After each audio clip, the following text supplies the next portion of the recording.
자, 여러분, 성경에서 가장 유명하고 또 중요한 구절 중 하나에 숨겨진 아주 흥미로운 수수께끼를 한번 파헤쳐 볼까 합니다.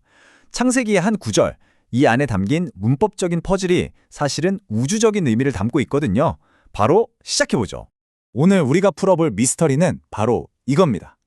창세기 1장 26절에서 하나님이 인류를 만들기로 결심하셨을 때 이상하게도 나의 형상이 아니라 우리의 형상이라고 말씀하셨단 말이죠.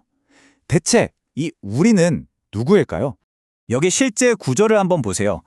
우리의 형상을 따라 우리의 모양대로 우리가 사람을 만들고 우리라는 단어가 계속 반복되죠. 이게 바로 핵심입니다. 유일신이신 하나님이 대체 누구랑 같이 이 중대한 선언을 하고 계셨던 걸까요? 그래서 오늘 우리는 이런 순서로 한번 이 질문을 따라가 볼 거예요. 먼저 이게 왜 중요한 성경의 수수께끼인지 알아보고 기존의 전통적인 주장들은 어땠는지 살펴볼 겁니다. 그리고 나서 하나님의 천상회의라는 아주 흥미로운 개념을 통해 우리가 왜 하나님의 형상이라고 불리는지, 그리고 이 모든 것이 자유가 가져오는 필연적인 결과와 어떻게 연결되는지 차근차근 풀어가 보겠습니다.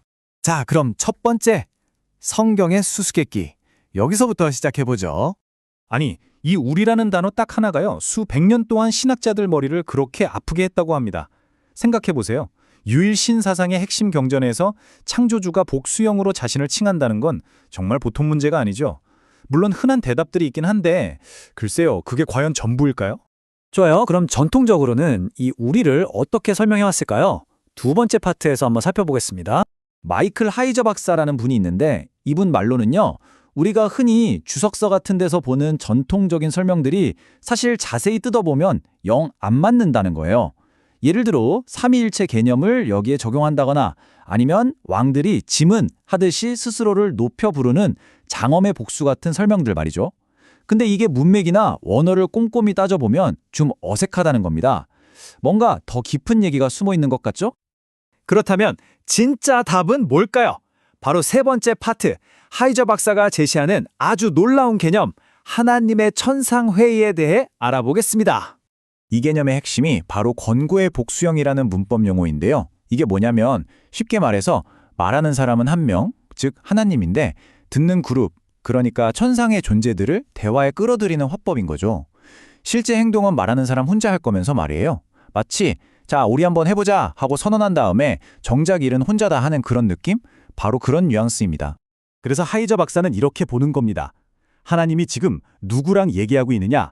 바로 당신의 천상회의 멤버들, 즉 욥기 38장에 따르면 인류가 창조되기도 전에 이미 존재했던 그런 영적인 존재들에게 말씀하고 계셨다는 거죠. 그럼 인간 창조가 무슨 단체 프로젝트였냐? 그건 또 아니에요. 바로 다음 구절인 27절을 보면 답이 딱 나옵니다.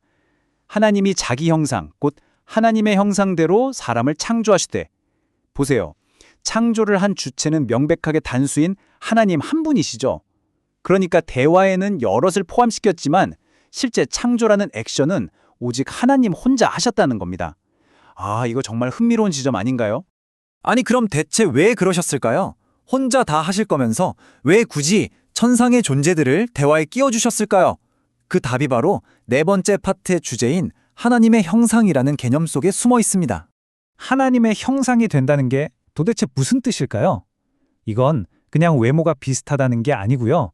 말 그대로 하나님의 대표자가 되는 거예요. 대리인 또는 대행자가 되는 거죠. 하나님을 대신해서 이 땅에서 일하고 하나님의 성품과 뜻을 따라 살아가는 존재, 그게 바로 형상의 진짜 의미입니다. 여기 이 표를 보시면 천상의 존재들과 인간 사이에 아주 흥미로운 평행관계가 보입니다. 그들은 저 위, 영적인 세계인 하늘에서 하나님의 대리인이고 우리는 여기, 이 물질 세계인 땅에서 하나님의 대리인인 거죠. 활동 무대는 다르지만 본질적으로는 둘 다 같은 창조주를 대표하는 형상이라는 지위를 가졌다는 점에서 똑같다는 겁니다. 그럼 이런 대리인들이 어떻게 하나님을 대표할 수 있을까요? 그 비결은 바로 하나님이 당신의 속성, 당신의 성품과 능력을 그들과 우리, 양쪽 모두에게 나눠주셨기 때문이에요. 그래야만 각자의 영역에서 하나님처럼 생각하고 하나님을 대표하는 역할을 제대로 해낼 수 있었던 거죠. 자, 이제 마지막 5번째 파트로 넘어갑니다. 자유의 필연적인 결과. 지금까지의 이야기가 갑자기 훨씬 더 큰 주제, 그러니까 악은 어디서 왔는가라는 근본적인 신학적 질문으로 연결됩니다. 하이저 박사의 주장에 따르면요, 이 세상의 모든 악은 결국 하나님이 당신을 대신할 대리인들을 만들고 그들에게 당신의 속성을 나눠주기로 한 바로 그 결정에서부터 비롯됐다는 겁니다. 와, 대리인을 만들었다는 사실 자체가 악이 생겨날 가능성을 열었다는 거니까 정말 심오한 통찰이죠.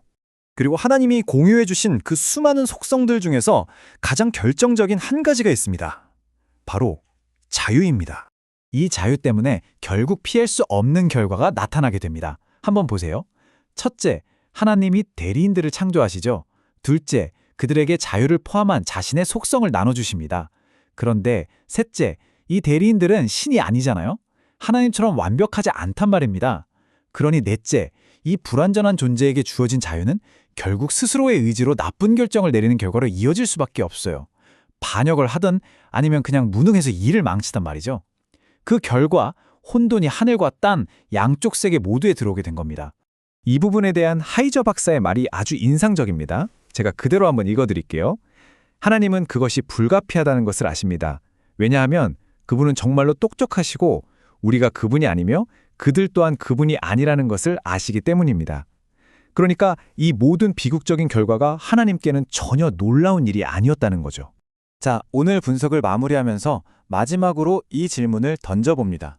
만약 하나님이 우리에게 주신 이 자유라는 선물이 필연적으로 우주적인 혼돈을 불러일으킬 가능성을 품고 있다면 오늘을 살아가는 우리에게 주어진 책임은 과연 무엇을 의미할까요?